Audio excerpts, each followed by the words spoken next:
தமிழ் தென்றல் ஐயா திருவிக ஐயாவினுடைய நினைவை போற்றுகிற வகையில் அவருடைய திருவுருவ படத்திற்கு மலர் மரியாதை செய்து எங்களுடைய துறை சார்பாக அவருடைய நினைவை போற்றுகிறோம். அவருடைய நூல்கள்லாம் அழகா அங்க அடுக்கி வைத்திருக்கிறோம். அதுலயும் கூடுதல் சிறப்பு என்னன்னா, இந்த விழாவில் நாட்டுப்புற கலைஞர்களுக்கு ஒரு நல்வாய்ப்பு தந்திருக்கிறோம்.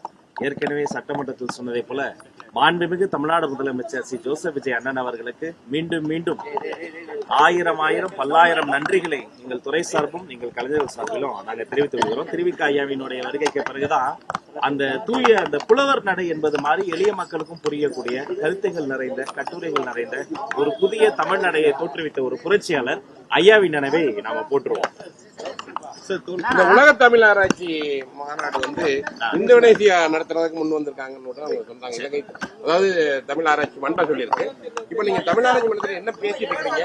நம்ம தமிழ்நாட்டில் நடத்துறதுக்கு ஐடியா இருக்கா, இல்ல நீங்க இந்தோனேசியா போற மாதிரி இருக்கா? இல்ல, எங்களை பொறுத்த வரைக்கும் முதல்வருக்கு ஒரு மாபெரும் கனவு இருக்கிறது.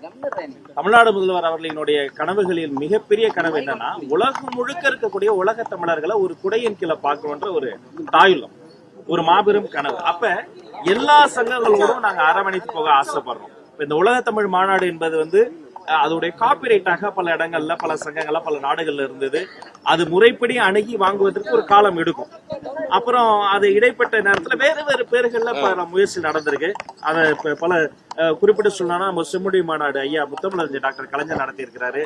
பல நாடுகள்ல ஏற்கனவே இதெல்லாம் நடந்திருக்கு. ஆனா தொன்று தொட்டு நடக்கும் இல்லையா? நம்ம தஞ்சையில நடந்தது, குறிச்சியில நடத்திருக்கிறாரு, அம்மா நடத்திருக்கிறாங்க. அது மாதிரி எல்லோரையும் அரவணைக்கக்கூடிய மாநாடு உலக தமிழ் மாநாடாகவே அப்படி நடக்கணும். தமிழ் ஆராய்ச்சி மாநாடு நடக்கும்னா ஒரு ஹை லெவல் கமிட்டி கான்ஸ்டிடியூட் பண்ணி இவங்க பேச்சுவார்த்தையை ஸ்டார்ட் பண்ணோம். இப்ப அமெரிக்கா பொறுத்த வரைக்கும் பெட்னால் ஆல்ரெடி நாங்க பேச ஆரம்பிச்சிட்டோம். இப்ப ஜப்பான்ல ஒரு அமைப்பு இருந்தது, அவங்ககிட்டயே நாங்க பேச ஆரம்பிச்சோம். எல்லோருமே பேசுறதுக்கு முன்னாடி அவர்களுக்கு ஏதாவது ஐயங்கள் இருக்கும். ஆனா நம்ம பேசின பிறகு the way we approach, நாம் அணுகக்கூடிய விதத்தை பார்த்து அவர்கள் அனைவருமே ஒன்றாகி கொண்டிருக்கிறார்கள். அதை தவிர ஜனவரி மாசம் அயலக தமிழர்களுக்கு என்று ஆண்டுதோறும் விழா எடுத்துக் கொண்டிருக்கிறோம் நம்ம சென்னை ட்ரேட் சென்டர்ல. அப்ப அவர்களையும் அந்த அயலக தமிழர்கள் அந்த போன வாட்டில 2 நாள் நடத்தினாங்க. இந்த வாட்டி 2 நாளா இன்னும் அதை விட அதிகமா நடத்துவதா தொடர்ச்சியாக தமிழுக்காக இந்த தமிழாராய்ச்சிக்காக தொடர் வேலையாக இந்த நடந்து கொண்டே இருக்கிறது.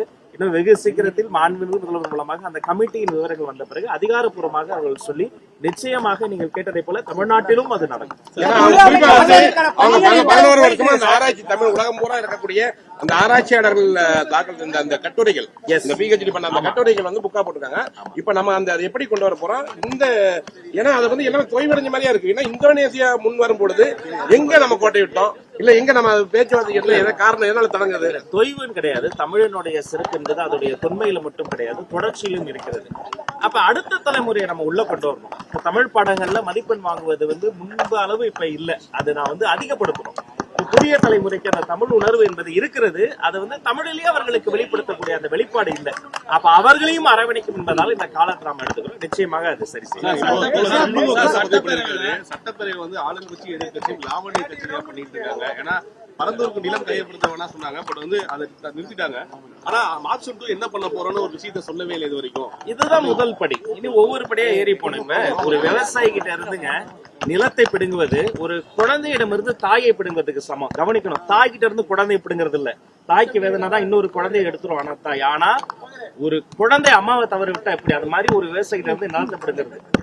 இந்த உலகத்துல எல்லா பெரிய வன்முறைகளும் ஆரம்பமான முதல் வார்த்தை என்னன்னு பாத்தீங்கன்னா வளர்ச்சி தான் ஆரம்பிப்பாங்க, டெவலப்மெண்ட். அப்ப ஒரு சஸ்டைனபிள் டெவலப்மெண்ட் நோக்கி தான் நம்ம போகணும்.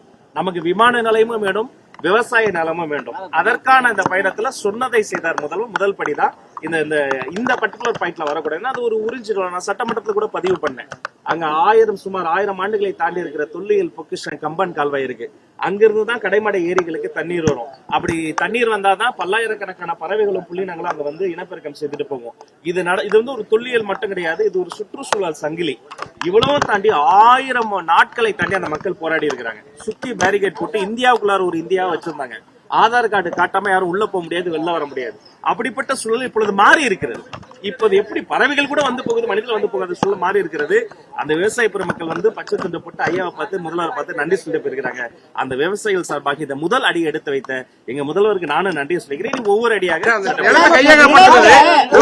கையகப்படுத்தின நிலத்தை வந்து மீண்டும் விவசாயம் பண்றதுக்காக பண்ணுவீங்களான்னு அவர் அதிமுக தலைவர் எடப்பாடி பழனிசாமி அவர் சொல்லியிருக்காரு. அங்க கையகப்படுத்தப்பட்ட நிலங்கள், விவசாய நிலங்கள் என்ன மாதிரி பண்ண போறீங்க? எடப்பாடி அந்த கேள்வியை மாமன்றத்தில் எழுப்பின. இதெல்லாம் சட்ட வல்லுநர்களோடு சம்பந்தப்பட்ட விஷயம் என்பதால அது கலந்தாலோசித்து தான் நம்ம சொல்லணும்.